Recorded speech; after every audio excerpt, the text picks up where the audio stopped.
Hello viewers, Rana diary চ্যানেলের পক্ষ থেকে আমি পড়ি। আমাদের ভিডিওগুলো নোটিফিকেশন সবার আগে পেতে হলে নিচে থাকা সাবস্ক্রাইব বাটনটি ক্লিক করে পাশে থাকা বেল আইকনটি প্রেস করে রাখুন। আর আমাদের ভিডিওগুলোতে লাইক কমেন্ট শেয়ার করতে মোটেও ভুলবেন না। অফিসার, এই টাকাগুলো নাও আর আমার লোককে ছেড়ে দাও। যদি আমার লোককে ছেড়ে দাও তাহলে টাকাগুলো নিতে পারবে। টাকাগুলো নিলে তোমার জীবন সুন্দরভাবে চালাতে পারবে, আর কোনো চিন্তা করতে হবে না। আপনি আমাকে টাকার লোভ দেখাচ্ছেন। যদি টাকার লোভ দেখান তাহলে সেটা অন্য কাউকে গিয়ে দেখান, কিন্তু আমি টাকার লোভে পড়ব এমন লোক নই। আমি টাকার লোভে কোনো কাজ করি না। আমি আমার দায়িত্ব থেকে এই কাজ করেছি। আপনার লোক অন্যায় কাজ করেছে, সেই জন্য তাকে ধরেছি। এইসব নীতি নৈতিকতার কথা অন্য জায়গায় গিয়ে বলবেন। এখন টাকাগুলো শর্টকাটে নেন আর আমার লোককে ছেড়ে দেন। যদি আমার লোককে না ছাড়লে তাহলে কিন্তু অনেক বড় ঝামেলা হয়ে যাবে। দেখেন মিস্টার আরিফ, আপনার লোককে আমরা মাদক সহ ধরেছি। সে মাদক সাপ্লাই করতে গিয়ে ধরা পড়েছে, তাই তাকে ছাড়ার কোনো প্রশ্নই আসে না। তাই ভালোভাবে এখান থেকে চলে যান, নাহলে একজন কর্তব্যরত পুলিশ অফিসারকে ঘুষ দেওয়ার অপরাধে আপনাকে গ্রেপ্তার করতে বাধ্য হব। এই তোকে এতক্ষণ ধরে ভালো করে বলছি, আমার কথা শুনতে পারছিস না? তোকে আমি তো টাকা অফার করেছি, কিন্তু অন্য কোনো অফিসার হলে সেটাও করতাম না। এতক্ষণে তাকে শেষ করে ফেলতাম। তাই যেটা বলছি সেটা কর, তাড়াতাড়ি আমার লোককে ছেড়ে দে। তাহলে আপনিও শুনে রাখুন মিস্টার আরিফ, আপনি যাই করে ফেলুন না কেন, আপনার লোককে ছাড়বো না। আপনার লোককে আমি শেষ করে দিব। তাকে মাদক চোরাচালান করতে গিয়ে সরাসরি ধরেছি, তার একটাই শাস্তি হবে, ফাঁসি। হা হা হা, আমার লোককে ফাঁসি দেবে এমন অফিসার কোথা থেকে বের হলো আজ পর্যন্ত? আমার কোনো লোককে শাস্তি দিতে পারেনি কোনো অফিসার, তাই তুইও দিতে পারবি না। তোকে আমি এতক্ষণ থেকে ভালো করে বোঝাচ্ছিলাম, কিন্তু তুই ভালো করে বোঝার লোক নোস। তোকেও শেষ করে দেব। আমাকে হুমকি দিয়ে কোনো লাভ হবে না, কারণ আপনি আমাকে যতই ভয় দেখান না কেন আমি ভয় পাবো না। আমি যেটা করেছি সেটা আমার দায়িত্ব থেকে করেছি, এবং আমি আমার দায়িত্ব পালন করার সর্বোচ্চ চেষ্টা করব। তখন আরিফ রেগে যায়। রেগে গিয়ে পুলিশ অফিসার রানার গায়ে হাত তুলে ফেলে। রানা তখন আরিফকে ধাক্কা দিয়ে ফেলে দেয়, বলে, একজন কর্তব্যরত পুলিশ অফিসারের গায়ে হাত তোলার অপরাধ এখনই আপনাকে জেলের ভিতর ঢুকিয়ে দিতে পারি। তখন আরিফের পাশে থাকা তার কর্মচারী শুভ বলল, স্যার, আমাদের মনে হয় এখন এখান থেকে চলে যাওয়া ভালো, কারণ এখানে থাকলে পরে সমস্যা হতে পারে। আমরা পরে এই পুলিশ অফিসারকে দেখে নেব, কিন্তু এখন আমাদের এখান থেকে যেতে হবে, না হলে ঝামেলা হয়ে যাবে। তখন আরিফ রাগ করে সেখান থেকে দাঁড়ায়। এরপর রানার দিকে দাঁড়িয়ে চিৎকার করে বলে, আমিও দেখব তুই কিভাবে চাকরি করতে পারিস। তোকে যদি এই চাকরি থেকে বের করাতে না পারে তাহলে আমার নামও আরিফ নয়। আমার লোককে ধরে তুই আমাকে হুমকি দিচ্ছিস? তোর কত বড় সাহস! তোর মতো কত পুলিশ অফিসারকে আমি পকেটে নিয়ে ঘুরি, সেটা তুই দেখতে পাবি একটু পরেই। বলে আরিফ সেখান থেকে রাগ করে বেরিয়ে গেল। রানাও দেখে নিজের জায়গায় বসে পড়ে। রানা আজকে সকালে যখন একটা অভিযানে যায় তখন সেখান থেকেই একটা লোককে ধরে মাদকসহ সেই মাদক সাপ্লাই দিচ্ছিল। এই সময় মিরাজ নামের একটা ছেলেকে সে ধরে এবং পরে জানতে পারে এই শহরের শীর্ষ সন্ত্রাসী আরিফের লোক এই ছেলেটা। কিন্তু রানা অত্যন্ত সৎ একজন পুলিশ অফিসার, সেই জন্য সে কাউকে ভয় পায় না। তাই সে আরিফের লোক জানা সত্ত্বেও ছেলেটাকে ধরে রাখে। তাকে অনেকেই বাধা দিয়েছিল ছেলেটাকে ছেড়ে দেওয়ার জন্য বলেছিল, কিন্তু রানা সেটা করেনি। সে ছেলেটাকে ধরে রেখেছে। যে করেই হোক এই ছেলেটাকে শাস্তিই দিতে হবে। এরকম ছেলেরা যদি সমাজে মাদক সাপ্লাই করতে থাকে তাহলে একদিন এই সমাজটা মাদকে ভরে যাবে। ওদিকে আরিফ তখন নিজের আস্তানায় ফিরে যায়, গিয়ে চিৎকার করতে থাকে এবং বলে, এই পুলিশ অফিসারের এত বড় সাহস, আমার লোককে আটকে রাখে, আবার আমার লোককে জেলে ঢুকানোর হুমকি দেয়। ওকে আমি শেষ করে দিব। ওকে আমি আর বাঁচিয়ে রাখবো না। ওকে শেষ করে দেওয়ার একটাই প্ল্যান করতে হবে। স্যার, ওই পুলিশ অফিসারকে মারার আগে যে করেই হোক মিরাজকে বের করে আনতে হবে। ওকে বের করে আনতে না পারলে আমাদের কাজ বন্ধ হয়ে যাবে। আমাদের সবার আগে মিরাজকে বের করে আনতে হবে। চল, আমার সাথে পুলিশ কমিশনারের সাথে দেখা করতে হবে। যে করে হোক ওই পুলিশ অফিসারের হাত থেকে মিরাজকে বের করে নিয়ে আসতে হবে। যদি মিরাজকে বের করে আনতে না পারি তাহলে মিরাজ আমার সব কথা বলে দেবে। আর প্ল্যানের কথা যদি একবার পুলিশ অফিসার জানতে পারে তাহলে আমার কাজ একদম শেষ হয়ে যাবে। এরপর তারা সবাই পুলিশ কমিশনারের ওখানে যায়। পুলিশ কমিশনারের সাথে আগে থেকে আরিফের পরিচয় আছে। আরিফকে দেখেই কমিশনার জিজ্ঞাসা করে, আরে আরিফ সাহেব, আপনি এখানে কষ্ট করে আসতে গেলেন কেন? আমাকে বললেই তো আমি ওখানেই চলে যেতাম, কি সমস্যা হয়েছে?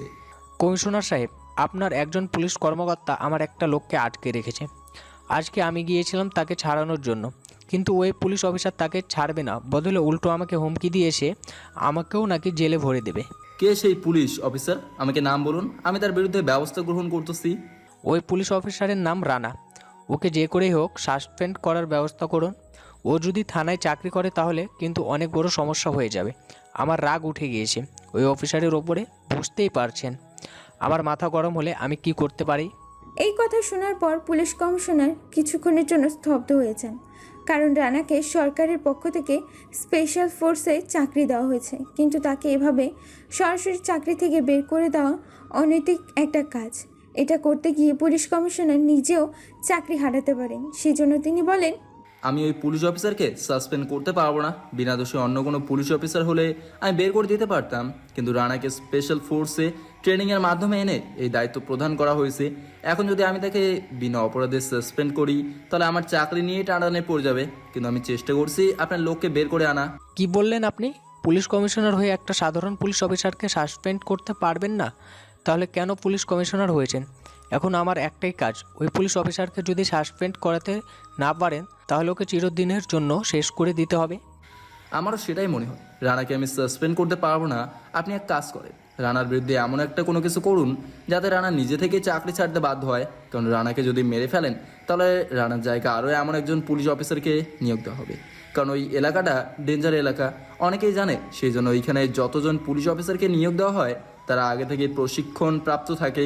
ঠিক আছে, পুলিশ অফিসারের বিষয়টা আমি দেখতেছি, আপনাকে কিছু করতে হবে না। কিন্তু আপনি এখন তাড়াতাড়ি আমার লোককে ছাড়িয়ে দেওয়ার ব্যবস্থা করুন। আচ্ছা, আপনি কোনো চিন্তা করবেন না, আমি ব্যবস্থা করতেছি। আপনার লোককে আমি আজকের যে করেই হোক ছাড়িয়ে দেবো। কিন্তু মাস মাস হয়ে গেল, আপনার তো কোনো খোঁজ খবর নেই। আরিফ তখন মুচকি হেসে পকেট থেকে এক বান্ডিল টাকা বের করে সেটা পুলিশ কমিশনারের সামনে রাখে। পুলিশ কমিশনার তখন শয়তানি একটা হাসি দিয়ে সেই টাকাটা নিচের ড্রয়ারের মধ্যে রাখেন। এরপর আরিফ তাকে সতর্ক করে দিয়ে সেখান থেকে চলে আসে। এখন যে করেই হোক তারা রানার বিরুদ্ধে যে কোনো একটা ব্যবস্থা নেবে। ওদিকে রানা কাজ শেষ করে সবেমাত্র নিজের বাসায় গিয়ে পৌঁছেছে, তখন তার মা তার দিকে এগিয়ে এসে বললেন, বাবা, সেই সকালে বেরিয়ে গেলি, দুপুরেও কিছু খেলি না। এভাবে যদি চলতে থাকে তাহলে তুই নিজেই অসুস্থ হয়ে যাবি। রানা তখন তার আম্মুকে জড়িয়ে ধরে, কারণ তার বাবা মারা গেছেন। এখন তার আপন বলতে একমাত্র তার মা ছাড়া এই পৃথিবীতে আর কেউ নেই। তখন সে মাকে জড়িয়ে ধরে বলে, আম্মু, তুমি কোনো চিন্তা করো না। আমি দুপুরে খাবার খেয়েছি। তুমি আমাকে নিয়ে এত টেনশন করো না। আমি দেশের একটা গুরুত্বপূর্ণ দায়িত্বে আছি। আমাকে সেই দায়িত্ব পালন করতে হবে। আমার দিকে কত মানুষ তাকিয়ে থাকে সেটা কি তুমি জানো না আম্মু? আমার খুব ভয় হয় রে বাবা, তোর যদি কিছু হয়ে যায় তাহলে আমি বাঁচবো কি করে? তুই আমার একমাত্র সন্তান। যদি তোর কিছু হয়ে যায় তাহলে আমি বাঁচতে পারবো না। আমি তোকে বারবার নিষেধ করি এই চাকরিটা ছেড়ে দেওয়ার জন্য। এই চাকরিটা করতে গিয়ে যদি তোর কোনো ক্ষতি হয় তাহলে আমি কিভাবে বাঁচবো? আম্মু, তুমি কোনো চিন্তা করো না, আমার কিছুই হবে না। তুমি এটা নিয়ে গর্ব করতে পারবে যে তোমার ছেলে দেশের জন্য কাজ করতেছে। আমি যদি মারা যাই তাহলে নিজের দেশকে রক্ষা করতে গিয়ে মারা যাব। এটা তোমার জন্য একটা গর্বের বিষয়। তুমি আমাকে বলেছিলে আমি যেন সবসময় সত্যের পথে থাকি। আমার বাবাও ছিলেন একজন পুলিশ অফিসার। আমার বাবা দেশের জন্য জীবন দিয়েছেন। আমি নিশ্চয়ই আমার দেশের জন্য জীবন দিতে সবসময় প্রস্তুত। আমি তোকে কোনোদিন কোনো কাজে বাধা দেইনি বাবা, আজকেও বাধা দিব না। তোর যেরকম ইচ্ছে সেরকম করতে পারিস, শুধু আমার কথাটা একবার চিন্তা করিস। আমি তোকে ছাড়া বাঁচবো না বাবা। তোর বাবা আমাকে ছেড়ে চলে গেছে, এখন শুধুমাত্র তুই আছিস। তুই ছাড়া আমার এই পৃথিবীটা পুরোই একা। আমি কতবার তোকে বললাম একটা মেয়ে দেখে বিয়ে দিয়ে দিই, কিন্তু তুই তো বিয়ে করতে রাজি হচ্ছিস না। না আম্মু, আগে আমি কিছু কাজ করতে চাই, কারণ বিয়ে করলে পরিবারের প্রতি একটা টান জমে যাবে। এখন আমি কোনো কাজে গেলে শুধুমাত্র তোমার কথা মনে হয়, তখন তো আমার পরিবারের কথাও মনে হবে। সেজন্য আমি চাই না এইসব ঝামেলা এবং জড়াতে। আমি খুব তাড়াতাড়ি বিয়ে করব। তবে আমার একটা মিশন আছে, সেই মিশনটা যতদিন না পর্যন্ত কমপ্লিট করতে পারছি ততদিন পর্যন্ত আমি এইসব মায়ায় জড়াতে চাই না। এরপর রানা নিজের রুমে ফ্রেশ হতে চলে যায়। রানার মা তখন রান্নার জন্য খাবার নিয়ে আসেন টেবিলে। রানা খাবার খেতে বসে তখন হঠাৎ করেই তার ফোনে কল আসে। কনস্টেবল রাফি কল করেছে। হ্যাঁ রাফি, বল কি হয়েছে? স্যার, সর্বনাশ হয়ে গেছে। এখান থেকে মিরাজকে ছেড়ে দেওয়ার অর্ডার এসেছে। একটু আগে কমিশনার সাহেবের নোটিশ এসেছে, মিরাজকে ছেড়ে দিতে হবে। কি বলছো কি? মিরাজকে ছেড়ে দিব মানে? ওকে আমি সরাসরি মাদক সহ গ্রেপ্তার করেছি। ওকে ছেড়ে দিলে কিভাবে হবে? কমিশনার সাহেব বললেই কি আমি ওকে ছেড়ে দিব নাকি? তুমি ওকে ছাড়বে না। আমি আসতেছি, একটু অপেক্ষা করো। বলে রানা আবার টেবিল থেকে উঠে যায়। এটা দেখে তার মা তার দিকে তাকিয়ে বলে, কি হয়েছে বাবা? এইমাত্র আসলি, এখন আবার চলে যাবি? কি সমস্যা হয়েছে? আম্মু, কিচ্ছু হয়নি। আমি কিছুক্ষণের মধ্যেই ফিরে আসতেছি, তুমি কোনো চিন্তা করো না। এজন্যই আমি বারবার বলি তুই এই চাকরিটা ছেড়ে দে। ঠিক মতো খাওয়া দাওয়া করতে পারিস না, একটু শান্তিতে বিশ্রামও নিতে পারিস না, শুধু ফোন আর ফোন। এই চাকরিটা বন্ধ কর, আমি আর এসব সহ্য করতে পারছি না। কিন্তু রানা কোনো কথা না বলে তাড়াতাড়ি করে চলে আসে। তা নয়, থানায় আসার পর কনস্টেবল রাফির সাথে অনেকক্ষণ কথা বলে। এরপর শেষ সিদ্ধান্ত নেয় সেই ছেলেটাকে ছাড়বে না। এভাবে পুরো রাতটা কেটে যায়। ওদিকে আরিফ কল করে পুলিশ কমিশনারের কাছে। সেই জন্যই পুলিশ কমিশনার সকাল হতেই চলে আসেন রানার থানায়। রানা তখন কমিশনারকে দেখে সালাম দেয়। কমিশনার রানার সামনে দাঁড়িয়ে বলে, রানা, তোমাকে আমি একটা অর্ডার দিয়েছিলাম, কিন্তু তুমি আমার অর্ডার পালন করলে না কেন? আমি বলেছি মিরাজকে ছেড়ে দেওয়ার জন্য, কিন্তু তুমি মিরাজকে ছাড়লে না কেন? স্যার, ওকে আমি ছেড়ে দিব কেন? আপনি এখানে লিখেছেন ওকে আমি যেন নির্দোষ হিসাবে ছেড়ে দিই, কিন্তু ওকে আমি সরাসরি মাদক দ্রব্য সহ ধরেছি। রানা, তুমি আমার কথা বুঝতে পারছো না? ও আরিফের লোক। আরিফ যদি একবার জানতে পারে এই বিষয়টা যে আমরা এখনও তাকে ছাড়িনি, তাহলে আমাদের ক্ষতি হবে। তুমি ইচ্ছে করে আমাদের পুলিশ ডিপার্টমেন্টের ক্ষতি করতে চাইছো? স্যার, আপনি একজন পুলিশ কমিশনার, আপনাকে এই কথাটা বলা সাজে না। আপনি এই কথাটা কিভাবে বলতে পারলেন? আমার পুলিশ অফিসার হয়ে কিভাবে একজন অপরাধীকে ভয় পাবো? এর জন্য অপরাধীকে ভয় পেয়ে আমরা তার লোককে ছেড়ে দিব? এটা কিভাবে হতে পারে? আমি কখনোই মিরাজকে ছাড়বো না, যাই হয়ে যাক না কেন। রানা, তুমি কিন্তু আমার অর্ডার পালন করছো না। আমার অর্ডার পালন না করলে কিন্তু তোমাকে চাকরি থেকে সাসপেন্ড করতে বাধ্য হব। স্যার, আমার জীবন চলে গেলেও আমি এই ছেলেকে ছাড়বো না, কারণ এই ছেলেটা যদি একবার বাইরে যায় তাহলে সে আবার মাদক ব্যবসা শুরু করবে, আর আমি একজন মাদক ব্যবসায়ীকে কখনোই ছাড়তে পারবো না। তাই আপনি আমাকে যাই বলেন না কেন, আমি ওকে ছাড়বো না। রানা, তুমি বেয়াদবের মতো কথা বলতেছো। আমি পুলিশ কমিশনার, সেটা তুমি ভুলে গেছো। তুমি আমার সামনে দাঁড়িয়ে এভাবে কিভাবে কথা বলতে পারো? স্যার, আমি শুধু আমার দায়িত্ব পালন করছি। আমার দায়িত্ব থেকে আমি এক পাও নড়ব না। আপনি আমাকে অর্ডার দেন বা যাই করেন না কেন, দরকার হয় আমাকে চাকরি থেকে বের করে দিন, কিন্তু আমি এই কাজ করব না। যদি অফিসার নাও হতাম, এরপরেও এই কাজটা করতাম না, কারণ একজন মাদক ব্যবসায়ীকে চোখের সামনে মাদক ব্যবসা করতে দিতে আমি পারবো না। পুলিশ কমিশনার তখন কি করবেন কিছুই বুঝতে পারছে না। যে করেই হোক মিরাজকে ছাড়াতে হবে, কারণ মিরাজকে যদি ছাড়াতে না পারে তাহলে তার জন্য বিপদ আসবে, কারণ তিনি অলরেডি টাকা নিয়ে ফেলেছেন। ওদিকে রানা চিন্তা করে পুলিশ কমিশনারের বিরুদ্ধে কিছু সে করতে পারবে না, কিন্তু আইনমন্ত্রীর কাছে এই বিষয়টার অভিযোগ করতে পারবে। সেজন্য সে তাড়াতাড়ি করে আইনমন্ত্রীর কাছে কল করে পুলিশ কমিশনার থানার মধ্যে আছে, সেই জন্য সে থানার পেছনে চলে যায়। সেখানে গিয়ে বলে, স্যার, আপনাকে আমি একটা বিষয় জানানোর জন্য কল করেছি। আমাকে এই থানার দায়িত্ব প্রদান করা হয়েছে, কিন্তু আমি দায়িত্ব সঠিকভাবে পালন করতে পারছি না, কারণ আমাকে জোর করা হচ্ছে অপরাধীকে ছেড়ে দেওয়ার জন্য। অপরাধীকে ভয় পেয়ে যদি অপরাধীকে ছেড়েই দিই তাহলে আমরা কেন পুলিশ অফিসার হলাম? আমার কাছে পুলিশ কমিশনার সাহেব অর্ডার করতেন যে আমি যেন একজন মাদক ব্যবসায়ীকে ছেড়ে দিই। তাকে আমি সরাসরি মাদক ব্যবসা করতে ধরেছি এবং সেই ভিডিও আমার কাছে আছে, আমি আপনার কাছে পাঠাচ্ছি। কি বলতেছো রানা? তোমাকে বাধা দিবে তাই না? আমি পুলিশ কমিশনারের বিরুদ্ধে এখনই ব্যবস্থা নিচ্ছি। তুমি কোনো চিন্তা করো না। তুমি ওই অপরাধীকে ছাড়বে না। ওই অপরাধীকে উপযুক্ত শাস্তি দিতে হবে। ধন্যবাদ স্যার। আমি এটা জানি আপনার কাছে কল করেছিলাম, আমি ওই অপরাধীকে ছাড়তে চাইছিলাম না, কারণ আমার চাকরি নিয়ে টানাটানি পড়ে গিয়েছিল, সেই জন্য আপনাকে কল করতে বাধ্য হলাম। আমি এখনই আপনার কাছে প্রমাণ পাঠিয়ে দিচ্ছি। প্রমাণ পাঠানোর দরকার নেই রানা। আমরা তোমাকে বিশ্বাস করি এবং বিশ্বাস করার কারণে সরাসরি তোমাকে দায়িত্ব প্রদান করেছি। সেই জন্য তুমি পুলিশ কমিশনারকে ভয় পাবে না। পুলিশ কমিশনারকে আমি কল করে সতর্ক করছি, তুমি তোমার কাজ করে যাও। ধন্যবাদ স্যার। আমি আমার কাজ করার জন্য সর্বোচ্চ চেষ্টা করব। আমি আমার দায়িত্ব পালন করার জন্য দরকার হয় জীবন দিয়ে দেব। এরপরেও আমি আমার দায়িত্ব থেকে একবারও নড়ব না। এরপর রানা ফোন রেখে সামনে চলে আসে। ওদিকে আইনমন্ত্রী তাড়াতাড়ি করে পুলিশ কমিশনারের কাছে কল করে। পুলিশ কমিশনার তখন হঠাৎ করে কল পেয়ে আশ্চর্য হয়ে যান। তখন তিনি ফোন ধরে বলেন, জি স্যার, বলুন। কমিশনার সাহেব, আমার কাছে ইনফরমেশন এসেছে আপনি নাকি অপরাধীকে ছেড়ে দেওয়ার জন্য রানার উপর জোর জবরদস্তি করছেন।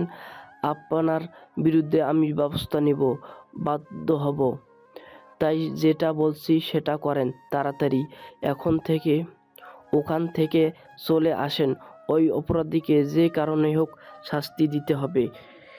এরকম অপরাধীকে ছেড়ে দেওয়ার অর্ডার আপনি কিভাবে দিতে পারেন? স্যার, আমি আপনাকে বিষয়টা খুলে বলতেছি।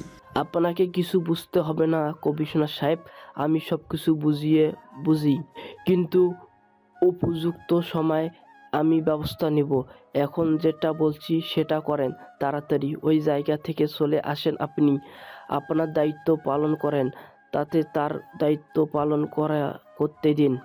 তাকে তার দায়িত্ব পালন করতে দিন। তাকে কোনো আপনি দায়িত্ব বাধা দিবেন না। স্যার, আমি আপনাকে বিষয়টা বোঝাতে পারছি না। 20 মিনিট সময় দিলাম। 20 মিনিটের ভিতরে আপনি যদি ওই জায়গা থেকে না আসেন তাহলে কিন্তু আমি আপনার শাস্তি দিতে বাধ্য হব। ওই অপরাধীদের সাথে আপনার কি কোনোভাবে কন্ট্যাক্ট আছে? যদি ওই অপরাধীর সাথে কন্ট্যাক্ট না থাকতো তাহলে আপনি ওই অপরাধীকে ছেড়ে দেওয়ার জন্য এই রকম করতেছে। ওই অপরাধী উপযুক্ত শাস্তি হবে। সরি স্যার, আমি এখনই এখান থেকে চলে যাচ্ছি। এরপর আইনমন্ত্রী ফোন রেখে দেন। এটা দেখার পর রানা কিছুটা নিশ্চিন্ত হয়। তখন পুলিশ কমিশনার তার সামনে গিয়ে একটু রাগী চোখে বলেন, রানা, তুমি আজকে যেই কাজটা করলে এটা একদম ভুল একটা কাজ করে তোমাকে এর শাস্তি পেতেই হবে। তুমি কার বিরুদ্ধে লাগতে এসেছো সেটা তুমি জানো না। আর এই এলাকার একজন শীর্ষ সন্ত্রাসী, এর সাথে বিভিন্ন বড় বড় মন্ত্রীর পরিচয় আছে। তোমাকে মুহূর্তের মধ্যেই মেরে ফেলতে পারে। স্যার, মরে যাওয়ার ভয় যদি আমি করতাম তাহলে এই চাকরি নিতাম না। এই চাকরি যেদিন পেয়েছি সেদিন থেকে আমি জানি আমার যে কোনো সময় মৃত্যু হতে পারে। সেই জন্য মৃত্যুর জন্য আমি সবসময় প্রস্তুত থাকি। আমি তাকে ভয় পাই না। এরপর পুলিশ কমিশনার সেখান থেকে রাগ দেখিয়ে চলে আসেন। ওদিকে রানা নিজের দায়িত্বের প্রতি সবসময় শ্রদ্ধাশীল। সে নিজের দায়িত্ব পালনের জন্য সবসময় প্রস্তুত থাকে।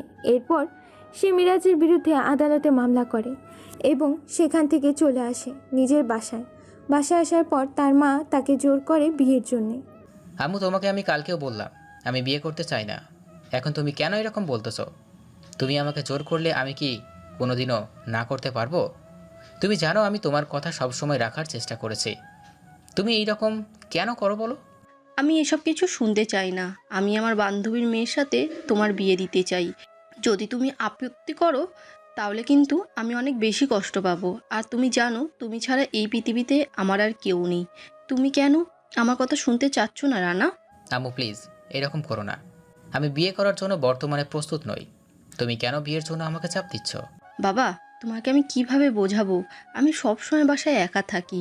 আমি একজন বয়স্ক মহিলা, বাসায় একা থাকি। তোমার কি একটুও কষ্ট হয় না আমার ব্যাপারে? তোমার বউ যদি থাকতো তাহলে তো আমরা দুজন বসে গল্প করতে পারতাম। তুমি কেন এরকম করছো? বিয়ের জন্য রাজি হয়ে যাও। রানা তখন কি করবে কিছুই বুঝতে পারে না। তার মায়ের কথা একবার চিন্তা করে সত্যি তার মা সবসময় একা থাকেন। এরকম একজন বয়স্ক মহিলাকে একা রাখা তার একদম ঠিক হচ্ছে না। তখন সে বলে, আচ্ছা ঠিক আছে আম্মু, তুমি আমার জন্য যে মেয়েকে পছন্দ করবে আমি তাকেই বিয়ে করব। তুমি কোনো চিন্তা করো না। তবে তুমি একটু হাসো। তোমার মুখটা কেমন জানি ফ্যাকাশে হয়ে গেছে। তোমাকে সব সময় হাসি খুশি আমি দেখতে চাই। তোমাকে কষ্ট পেতে দেখলে আমার নিজেরই কষ্ট হয়। সত্যি বলছিস বাবা? তুই বিয়ের জন্য রাজি? হে আম্মু, তুমি কোনো চিন্তা করো না। আমি বিয়ের জন্য রাজি। আমি বিয়ে করতে প্রস্তুত আছি। তুমি কার সাথে আমার বিয়ে দিতে চাও আমি নিঃসন্দেহে তাকে বিয়ে করব। আচ্ছা ঠিক আছে, তাহলে আমি আমার বান্ধবীর সাথে কথা বলি। তার একটা মেয়ে আছে, খুব ভালো মেয়ে। আম্মু, আমি এইসব শুনতে চাই না। তুমি যার সাথে আমার বিয়ে দিবে আমি তাকেই বিয়ে করব। তুমি এখন একটু শান্ত হও। আমি একটু রেস্ট নিতে চাই। অনেক বেশি ক্লান্ত আমি। এই কথা শোনার পর রানার মা তার জন্য বিছানার সব কিছু ব্যবস্থা করে দেন। রানা নিজের রুমে গিয়ে শুয়ে পড়ে। ওদিকে রানার মা ব্যস্ত হয়ে পড়েছেন রানার বিয়ে নিয়ে। রানার বিয়ে ঠিক করেছেন তার বান্ধবীর একমাত্র মেয়ে পরীর সাথে। তখন পরী নিজের বাসায় বসেছিল। পরীর বাবা মা দুজনেই ডাক্তার, তবে পরীর ডাক্তারি পেশাটা একদম পছন্দ নয়। সে বিয়ে করে সংসার করতে চায়। সে সব চাকরি করতে চায় না, কারণ তার বাবা মাকে সে দেখেছে। তার বাবা মা দুজনেই নিজেদের কাজ নিয়ে অনেক বেশি ব্যস্ত থাকেন, একজন অপরজনকে সময় দিতে পারে না। কি হবে এত টাকা পয়সা দিয়ে যদি নিজেদের একটু আলাদা সময় না থাকে? সবসময় ব্যস্ত থাকতে হয়। সেজন্য সে সবসময় চিন্তা করে এসেছে সে তার নিজের স্বামীকে সময় দিবে। সে রানাকে চেনে, কিন্তু রানা তাকে চেনে না। রানাকে আগে থেকেই দেখে এসেছে, কিন্তু হঠাৎ করে রানার সাথে তার বিয়ে ঠিক হবে এটা সে কল্পনা করতে পারেনি। তার মা হঠাৎ করে এসে বললেন রানার সাথে তার বিয়ে দিবে। সেও কোনো আপত্তি করলো না, কারণ সে বাবা মায়ের অনেক বাধ্য মেয়ে। ওদিকে রানা জানেও না তার সাথে কার বিয়ে হচ্ছে, কিন্তু সে তার মাকে বিশ্বাস করে। সে জানে তার মা তার জন্য সবচেয়ে ভালো মেয়েটাকেই খুঁজে নিয়ে আসবেন। সেই জন্য এইসব ব্যাপারে সে খুবই নিশ্চিন্ত। ওদিকে পুলিশ কমিশনার তখন আরিফের সাথে মিটিং করতে বসেছেন। আরিফ অনেক বেশি রেগে আছে। আরিফ তখন পুলিশ কমিশনারের দিকে তাকিয়ে বলে, আপনাকে আমি টাকা দিলাম, কিন্তু আপনি আমার লোককে ছাড়াতে পারলেন না। আপনাকে টাকা দিয়ে বসিয়ে রেখে কোনো লাভ নেই, আপনাকে শেষ করে দিতে হবে। আসলে আমি কি বলবো আমি নিজেই বুঝতে পারছি না। ওই রানা আইনমন্ত্রীর সাথে কথা বলেছে, এখন আমি কি করব বলেন? আমার উপরের মহলেও যোগাযোগ করেছে। এখন আমি যদি কিছু করতে চাই তাহলে আমার নিজের চাকরিই চলে যাবে। এরপর আর কোনো সহযোগিতা আমার কাছ থেকে পাবেন না। স্যার, আমার মনে হয় একটা কাজ করা দরকার। ওই রানাকে চাকরি থেকে বের করতে হলে রানাকে এমনভাবে কষ্ট দিতে হবে রানা যেন নিজে চাকরি থেকে অব্যাহতি নিয়ে নেয়। কিন্তু সেটা কিভাবে সম্ভব? রানার ব্যাপারে তো আমরা কিছুই জানি না। পুলিশ কমিশনার সাহেব, আপনি কিছু জানান। রানার এমন জায়গায় আঘাত করতে হবে রানা যেন আর কোনোদিন সোজা হয়ে দাঁড়াতে না পারে। রানার সবচেয়ে দুর্বল জায়গা হচ্ছে ওর মা। পৃথিবীতে ওর মা ছাড়া আর কেউ বেঁচে নেই। ওর বাবা ছিলেন রফিক সাহেব, অনেক সৎ একজন পুলিশ অফিসার। তার অনেক সম্মান ছিল এই পুলিশ ডিপার্টমেন্টে। তাহলে ওর মাকে শেষ করে দিতে হবে। রানাকে ধ্বংস করে দেওয়ার একটাই রাস্তা হচ্ছে তার মাকে ধ্বংস করে দিতে হবে। রানার মাকে যদি আমরা শেষ করে দিতে পারি তাহলে রানা এমনিতেই সব কাজ বন্ধ করে দিবে, কারণ কাউকে শেষ করার জন্য সবচেয়ে সহজ উপায় হচ্ছে তার সবচেয়ে দুর্বল জায়গায় আঘাত করা। তবে আপনাদেরকে সতর্ক করে দেয়, এই ব্যাপারে খুবই সতর্কভাবে কাজ করবেন। যদি এই বিষয়টা রানা একবার জানতে পারে তাহলে কিন্তু ধ্বংস করে দেবে সব কিছু। রানা কতটা ভয়ঙ্কর সেটা যদি জানতেন তাহলে রানার বিষয়ে কোনো কথাই বলতেন না। ওকে সরাসরি সরকারের পক্ষ থেকে নিয়োগ দেওয়া হয়েছে। এর আগেও গোয়েন্দা বিভাগে চাকরি করতো। সেটা নিয়ে আপনাকে চিন্তা করতে হবে না কমিশনার, আপনি নিজের কাজ করেন। আপনাকে দিয়ে কোনো কিছুই হবে না। আমি আপনাকে টাকা দিয়ে রাখতেছি শুধুমাত্র আমার কাজের জন্য। আপনি কাজ করতে পারছেন না, আপনাকে রেখে কোনো লাভ নেই। আসলে এই কাজটা আমি করতে পারবো না। অন্য কোনো কাজ হলে আমি নিশ্চয়ই করব। রানাকে যদি বের করে দিতে পারেন তাহলে বাকি সবগুলো অফিসারকে আমি কন্ট্রোল করতে পারবো। রানার ব্যাপারটা আপনাদেরকেই দেখতে হবে, কারণ আমি এই রানার ব্যাপারটা দেখতে পারতেছি না। রানা আমার থেকে অনেক উপরে হাত রেখে দিয়েছে। আরিফ তখন রাগ করে সেখান থেকে চলে আসে। এখন যে করেই হোক রানার মাকে মেরে ফেলতে হবে, কারণ রানাকে শেষ করতে হলে তার মাকে শেষ করে দিতে হবে। ওদিকে রানা আদালতে দৌড়াদৌড়ি করতেছে মিরাজকে শাস্তি দেওয়ার জন্য। আদালতের পক্ষ থেকে মিরাজকে হাজির করার জন্য বলা হয়েছে। তখন পুলিশের কড়া নিরাপত্তার মাধ্যমে মিরাজকে নিয়ে যাওয়া হয় কোর্টে। ওখানে আদালতের পক্ষ থেকে রায় আসে মিরাজকে সারা জীবনের জন্য কারাদণ্ড দেওয়া হয়েছে, সরাসরি মাদক ব্যবসার সাথে জড়িত থাকার কারণে এবং মাদকসহ তাকে ধরার কারণে। এই কথা শোনার পর আরিফ অনেক বেশি রেগে যায়। দেখতে দেখতে আরও 2 দিন কেটে যায়, কিন্তু তারা কিছুই করতে পারছিল না। ওদিকে রানা তখন নিজের বাসায় বসেছিল। আজকে কোনো কাজ নেই, সেই জন্য নিজের বাসায় একটু বিশ্রাম করতে চাচ্ছিল। তখনই তার মা এসে বলে, বাবা, আমি আমার বান্ধবীর সাথে কথা বলেছি, যত তাড়াতাড়ি সম্ভব তোদের বিয়ে দেবার ব্যবস্থা করতেছি। কিন্তু এখন তোকে পরীর সাথে দেখা করতে যেতে হবে। মেয়েটার সাথে বিয়ে হবে, মেয়েটাকে যদি না দেখিস তাহলে কিভাবে হবে? আম্মু, আমি তোমাকে বললাম না আমি এই সব কিছু দেখতে চাই না। আমি তোমাকে বিশ্বাস করি। তুমি যার সাথে আমাকে বিয়ে দিবে আমি রাজি তাকে বিয়ে করতে। আমার কোনো আপত্তি নেই। তুমি কেন আমাকে দেখা করার কথা বলছো? বাবা, একটু বোঝার চেষ্টা কর। শুধুমাত্র তুই না দেখলেও তো হবে না। তুই যেমন আমাকে বিশ্বাস করিস তেমন হয়তো পরি তার বাবা মাকে বিশ্বাস করতে পারে না। পরীর বাবা মা বলেছে আগে তোরা দুজন একা হয়ে কথা বলে নে। তোরা সারা জীবন সংসার করবি। তোরা যদি একে অপরের সাথে কথা না বলিস তাহলে কিভাবে হবে? পরে যদি কোনো সমস্যা হয় তাহলে আমি নিজেকে ক্ষমা করতে পারবো না বাবা। কি আর বলবো, মাকে নিয়ে অনেক সমস্যায় আছি। সেই জন্য আম্মুকে বললাম, আম্মু ঠিক আছে, আমি রাজি। আমি দেখা করতে যাব, কখন দেখা করতে হবে বলো? পরি বলেছে আজকে বিকালে তার সাথে দেখা করতে। তাদের বাসার পাশে একটা রেস্টুরেন্ট আছে, ওখানে দুজন গিয়ে দেখা কর। আচ্ছা ঠিক আছে, তুমি কোনো চিন্তা করো না, আমি আজকে বিকেলেই ওর সাথে দেখা করব। এরপর আম্মু খুশি মনে সেখান থেকে চলে গেল। আমি আমার আম্মুকে খুশি দেখার জন্য যে কোনো কিছু করতে পারি, সেজন্য বিকাল হতে রেডি হয়ে গেলাম। আমি সাধারণ একটা পাঞ্জাবি পরেছি। আম্মু আমাকে পাঞ্জাবি পরে যাওয়ার কথা বলেছে। আমি দেখতে যে খুব একটা তেমনটা নই, আলহামদুলিল্লাহ আমি দেখতে ভালোই সুন্দর। পাঞ্জাবি পরার কারণে কেমন জানি অদ্ভুত মনে হচ্ছে, কারণ সবসময় পুলিশের পোশাক পরে থাকি, সেজন্য নিজেকে সুন্দর করে উপস্থাপনা করার কোনো সময় পাই না। কিন্তু আজকে কেন জানি পাঞ্জাবি পরে আমার নিজেকে কেমন জানি পাগল পাগল লাগতেছে। তখন আমি চলে গেলাম পরীর সাথে দেখা করতে। তার সাথে হয়তো আমার ছোটোবেলায় দেখা হয়েছে, এবং আম্মু পরীর মা খুব ভালো বান্ধবী। কিন্তু পরীর সাথে আমার সরাসরি বড় হয়ে পর আর কখনো দেখা হয়নি, কারণ আমি সবসময় পুলিশের কাজ নিয়ে ব্যস্ত থাকতাম। সেই জন্য তার সাথে দেখা হওয়ার সময় হয়নি। সেখানে যাওয়ার পর আমি বসে রইলাম, কিন্তু ও আসতেছে না কেন? আমি ওকে চিনব কী করে?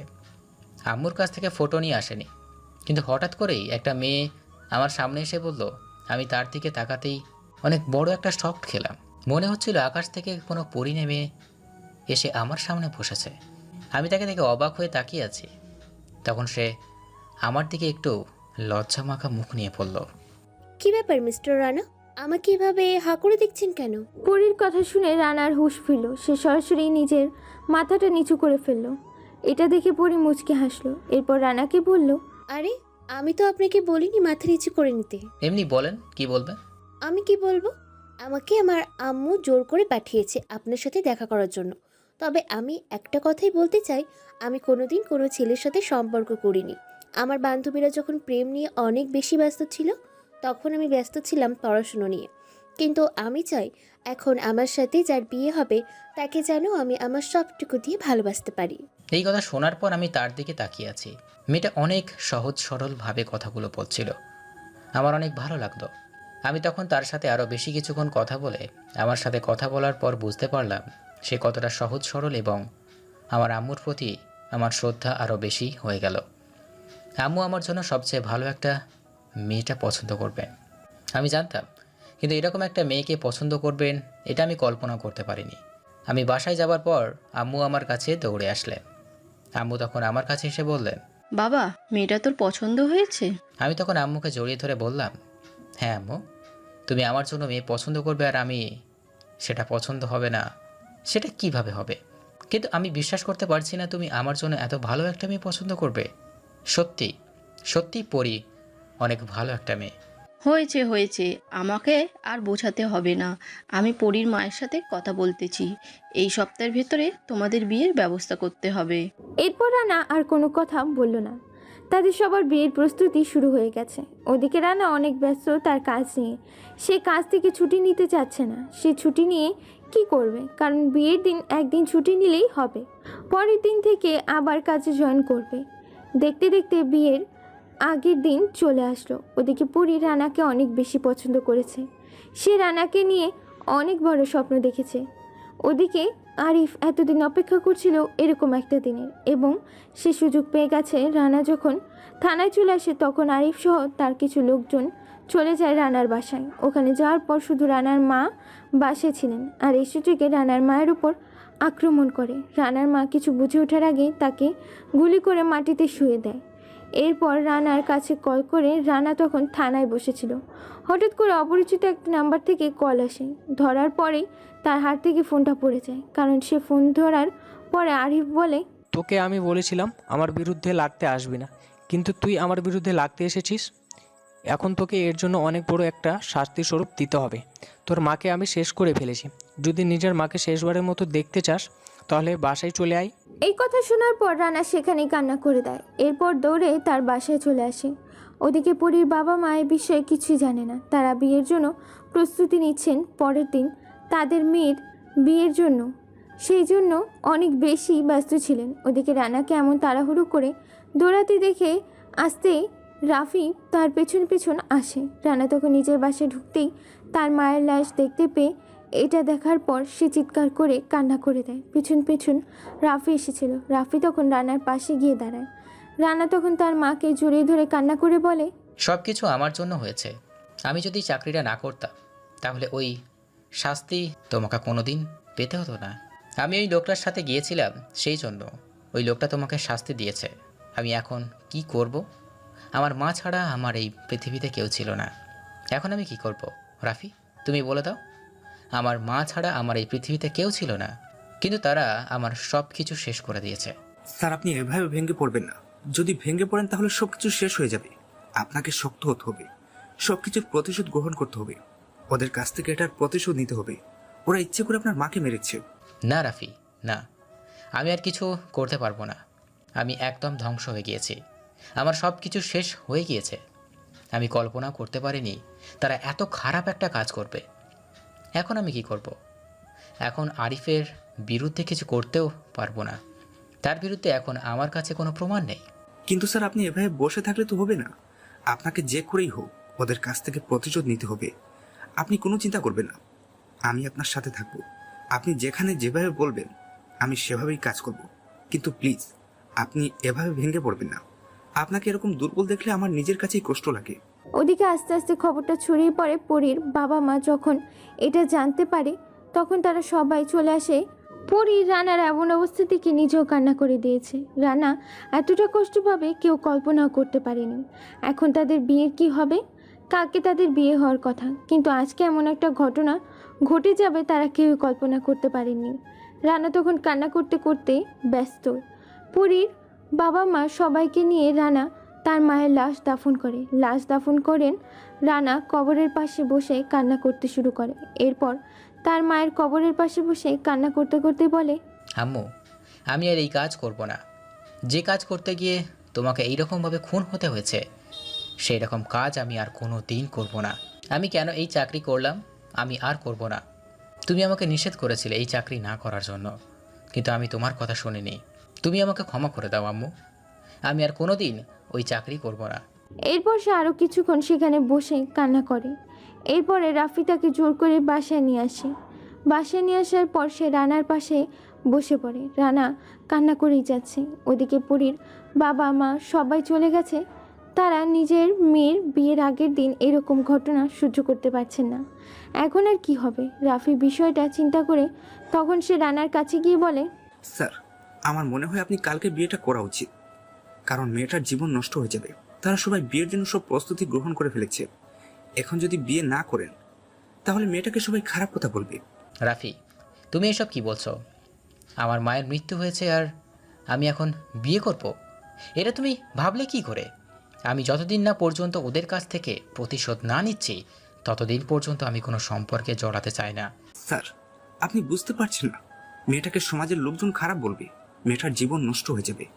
আপনি এই বিষয়টা চিন্তা করুন। আপনার জন্য কোনো মেয়ের জীবন নষ্ট হয়ে যাবে, এটা আপনি কিভাবে মেনে নেবেন? দরকার হয় আপনি ওনাকে বিয়ে করে বাসায় রেখে দিবেন, কিন্তু প্লিজ আপনি এরকম করবেন না। এরকম করলে মেয়েটা সারা জীবন কলঙ্কিত হয়ে থাকবে। রানা কি করবে কিছুই ভেবে পাচ্ছে না। সত্যি যদি সে বিয়েটা না করে তাহলে মেয়েটার জীবন নষ্ট হয়ে যাবে। কিন্তু সে এখন কিভাবে বিয়ে করবে?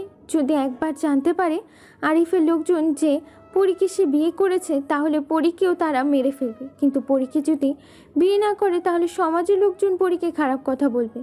সারা রাতে বিষয়টা চিন্তা করে পরের দিন সকালে সে বিয়ে করতে চলে যায়। ওখানে সবাই তাকে দেখে অবাক হয়ে যায়। তখন রানা পরীর বাবার কাছে গিয়ে বলে, আঙ্কেল, আমি আপনাকে কিছু কথা বলতে চাইছি।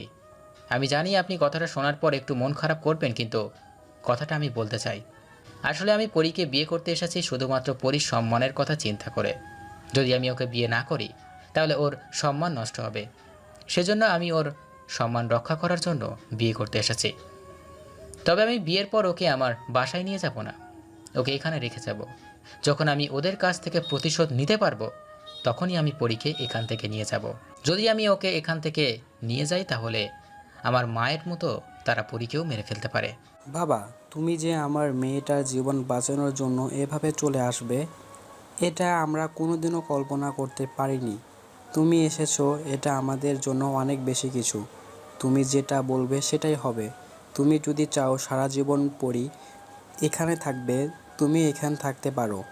ওকে ওখানে যেতে দিব না, ওখানে গেলে তোমাকেও ক্ষতি করে ফেলতে পারে। রানা ওর কোনো কথা না বলে এরপর তাদের বিয়েটা সম্পন্ন হয়। বিয়ে হওয়ার পর সে বসে আছে পরীর বাসায়। আজকে সে অনেক বড় একটা কঠিন সিদ্ধান্ত নেবে। চুপচাপ বসে থাকতে দেখে পরী এসে রানার পাশে বসে বলে, আমি জানি না এই কথাটা এখন তোমাকে বলা ঠিক হবে কিনা, তবে তুমি কোনো চিন্তা করো না। আমি সব সময় তোমার পাশে থাকব। তুমি যেই পরিস্থিতিতেই পড়ো না কেন, তুমি সব সময় আমাকে তোমার পাশে পাবে। আমি কোনোদিন তোমাকে ছেড়ে যাব না। আমি বুঝতে পারছি না আমি এখন কি করব। আমি চাকরিটা ছেড়ে দিতে চাই। এই চাকরি আমি আর করব না। সেই পুলিশের চাকরি করতে গিয়েই আমার মায়ের মৃত্যু হয়েছে। সেই চাকরি আমি আর কোনো দিন করতে চাই না। ওই চাকরি আমি আর চিরদিনের জন্য ছেড়ে দিলাম। ওই চাকরি করতে গিয়ে আমার মায়ের মৃত্যু হয়েছে। চাকরি ছেড়ে দিলে তুমি কি করবে? এখন চাকরি ছেড়ে দিতে চাইছো, চাকরি ছেড়ে দিলে ওদের কাছ থেকে কিভাবে প্রতিশোধ নিবে? সব কিছু চিন্তা করার আমার হয়ে গেছে। আমি আর ভালো পথে চলবো না। অনেক ভালো থেকে পথ চলেছি। পুলিশে চাকরি করতে গিয়ে আমার বারবার বাধা প্রাপ্ত হতে হয়েছে। আমি আর ওই চাকরি করব না। ওই চাকরি করলে আমি ওদের কাছ থেকে প্রতিশোধ নিতে পারবো না। প্রতিশোধ নিতে গেলে বিভিন্ন লোককে জিজ্ঞাসা করতে হবে। আমি আমার দায়িত্বের বাইরে গিয়ে কিছু করতে পারবো না। অনেক রুলস আছে, সেগুলো মেনে চলতে হবে। নিয়মকানুনের বাইরে আমি যেতে পারবো না। সেজন্য আমি সব কিছুর উপরে উঠতে চাই। নিয়মকানুন আমি মানতে পারবো না। আমি সবার কাছ থেকে প্রতিশোধ নিব। এর মানে কি রানা? তুমি কি করতে চাইছো? ওরা যেমন অন্যায় কাজ করে, সবাইকে মেরে ফেলে, আমি ঠিক তেমনই সেরকমই করব। তবে অন্যায় করব না। আমি ওদেরকে শেষ করে দিব। ওদেরকে শেষ করে দেবার জন্য যা করতে হয় সেটা আমি করব। আমি এই চাকরিটা ছেড়ে দিব। এই চাকরিটা ছেড়ে দেওয়ার পর কেউ আমাকে কোনো কাজে বাধা দিতে পারবে না। কাউকে জবাবদিহি করতে হবে না কেন কাজের জন্য। আমি আমার নিজের কাজ চালাতে পারবো নিঃসন্দেহে, নিরাপদভাবে। কেউ আমাকে বাধা দিতে পারবে না। তুমি কি আমার পাশে থাকবে? তবে আমি তোমাকে জোর করব না। তুমি যদি চাও তাহলে আমাকে ছেড়ে চলে যেতে পারো। এই কথা শোনার পর পরী কান্না করে রানাকে শক্ত করে জড়িয়ে ধরে বলে, রানা, আমি তোমাকে আগেই বলেছি, তোমার জীবনে যেই পরিস্থিতি আসুক না কেন, আমি সব সময় তোমার পাশে থাকব। তুমি তোমার মায়ের মৃত্যুর প্রতিশোধ নেওয়ার জন্য যদি এই কাজ করো, তাহলে আমি সেটাতেও তোমাকে সমর্থন করব। আমি তোমার পাশে থাকতে চাই। তোমাকে কিছু করতে হবে না পরি। তুমি শুধু আড়ালে থাকবে। কেউ যেন জানতে না পারে আমাদের বিয়ে হয়েছে। যদি জানতে পারে তাহলে তোমাকেও শেষ করে দিবে। আমি তোমাকে হারাতে চাই না। তোমাকে নিয়ে অনেক বড় স্বপ্ন দেখে ফেলেছি। তাই আমি চাই তুমি সবসময় নিজের পরিচয় গোপন করে থাকো। এরপর তারা দুজন কিছুক্ষণ কথা বলে পরী অনেক বেশি ভয় পেয়ে গেছে, কিন্তু বলতে পারছে না, কারণ এটা বললে রানা হয়তো মন খারাপ করতে পারে। রানা যখন কাগজপত্র সব কিছু প্রস্তুত করে চাকরি ছাড়তে চায়, তখন রাফি পিছন পিছন তার কাগজপত্র রেডি করে চলে যায়। এটা দেখার পর রাজীব জিজ্ঞাসা করে, রাফি, তোমার কি মাথা নষ্ট হয়ে গেছে? আমি চাকরি ছেড়ে দিচ্ছি বলে তুমি নিজের চাকরি ছেড়ে দিবে কেন? তুমি নিজের চাকরিটা করো। তোমাকে আমি চাকরি ছাড়তে বলছি না। তুমি তোমার চাকরি করো। আমি জানি তুমি সব সময় আমার পাশে থাকবে। তুমি চাকরি করে আমার পাশে থাকো। তোমাকে চাকরি ছাড়ার কথা আমি কোনো দিন বলবো না। যেখানে সততার কোনো মূল্য নেই, নেয়ার পথে কেউ চলতে চায় না, সেখানে আমি থাকতে চাই না স্যার। আমি আপনার পাশে থাকতে চাই। যদি আপনি আমাকে আপনার কর্মচারী বানিয়ে আপনার পাশে রাখেন তাহলে আমি সেটাতেও রাজি। তবে আমি এই চাকরি করতে চাই না। এই চাকরি করতে গিয়ে যদি কয়েকদিন পর আমার পরিবারের কেউ মারা যায় তাহলে সেটা আমি মেনে নিতে পারবো না। তাই আমি চাই এই চাকরিটা ছেড়ে দিতে। আপনি আমাকে বাধা দিবেন না প্লিজ। কিন্তু এই চাকরিটা ছেড়ে দেওয়ার পর তুমি কি করবে? আপনি আমাকে যেভাবে বলবেন আমি সেভাবেই করব। আমিও আপনার সাথে মিলে ওদের কাছ থেকে প্রতিশোধ নিতে চাই। যদি প্রতিশোধ নিতে গিয়ে আমার জীবনটাও চলে যায়, আমার কোনো দুঃখ নেই। আমি সততার কাজগুলো করব, সত্যের পথে থাকতে গিয়ে যদি মারা যাই তাহলে সেটা আমার জন্য গর্বের বিষয়। আমি নিঃসন্দেহে তাদের সামনে গিয়ে দেহটাকে দিয়ে দিব, কিন্তু তারা আমার দেহকে মারতে পারবে, আমার মনকে মারতে পারবে না। এই কথা শোনার পর আমি শুধু রাফির দিকে তাকিয়ে আছি। ছেলেটা কি বলছে? আমি তখন তাকে জড়িয়ে ধরে বললাম, আমি তোমাকে আজকে থেকে আমার সাথে রাখবো রাফি। তুমি আমার ভাইয়ের চেয়ে অনেক বড় একটা কাজ করে ফেলেছ। আমার পাশে থাকবে। আমি তোমাকে নিয়ে আমার মায়ের মৃত্যুর প্রতিশোধ নিব। কেউ আমাদের হাত থেকে বাঁচতে পারবে না, সবাইকে শেষ হয়ে যেতে হবে। হ্যাঁ স্যার, আমিও এটাই চাই। ওদের কাউকে বাঁচিয়ে রাখলে চলবে না, এমনকি পুলিশ কমিশনারকেও শাস্তি দিতে হবে। যে পুলিশের সম্মান নষ্ট করেছে, পুলিশের এত বড় একটা দায়িত্বে থেকে সে কিভাবে টাকা নিয়ে অপরাধীদের সাথে হাত মিলালো, তাকে এর উপযুক্ত শাস্তি পেতে হবে। তুমি কোনো চিন্তা করো না, আরিফ সহ সবাই নিজের শাস্তি পাবে। কেউ আমাদের হাত থেকে বাঁচতে পারবে না, সবাইকে শাস্তি পেতে হবে। একে একে তাদের সবাইকে আমি শাস্তি দিব, কেউ আমার হাত থেকে বাঁচতে পারবে না। এরপরও রানা এবং রাফি দুজন মিলে গিয়ে তাদের রিজাইন লেটার জমা দিয়ে আসে। এটা দেখার পর পুলিশ কমিশনার অনেক বেশি খুশি হয়, কারণ সে এটাই চাইছিল। সে যখন লেটারগুলো হাতে পায়, এটা হাতে পাওয়ার পরে সে আরিফের কাছে কল করে। আরিফ তখন নিজের আস্তানায় বসে হাসতেছিল রানার অবস্থা চিন্তা করে। তখন পুলিশ কমিশনার ফোন পেয়ে বলে, কি ব্যাপার কমিশনার সাহেব, কি অবস্থা এইদিকে? আপনি যেরকম বলেছিলেন ঠিক সেরকম হয়েছে। রানা এবং সাথে আরও একটা কনস্টেবল এসে তাদের রিজাইন লেটার দিয়ে গেছে। তারা এখন থেকে পুলিশের আর কোনো সদস্য নয়, তারা নিজেদের চাকরি ছেড়ে দিয়েছে। এখন থেকে আপনাদের আর কোনো বাধা থাকবে না, আপনারা নিশ্চিন্তে কাজগুলো করতে পারবেন। তাহলে আপনি এখনও দাঁড়িয়ে আছেন কেন? তাড়াতাড়ি ব্যবস্থা করুন মিরাজকে ছাড়িয়ে আনার। এখন আমি আমার লোক সবাইকে বাইরে দেখতে চাই। যাদেরকে ধরে নিয়ে গেছে সবাইকে আপনি ছাড়ানোর ব্যবস্থা করেন। আপনি কোনো চিন্তা করবেন না, এই সপ্তাহের ভিতরেই আপনার যত লোক জেলের মধ্যে আছে সবাইকে আমি ছাড়িয়ে দেবো। কিন্তু কিছু টাকা প্রয়োজন এগুলো করার জন্য, কারণ অনেক নিয়ম কানুন মানতে হবে।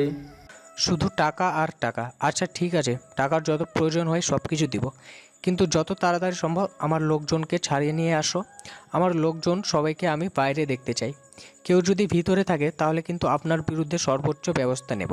এই ব্যাপারে আপনি নিশ্চিত থাকতে পারেন, টাকা আমার হাতে চলে আসলে আমি যে কোনো কাজ করতে পারি। টাকার জন্য দরকার হয় আমি আমার জীবন দিয়ে আপনার লোককে ছাড়িয়ে নিয়ে আসবো। কোনো চিন্তা করবেন না, শুধু সময় মতো আমার পেমেন্টটা পাঠিয়ে দেবেন।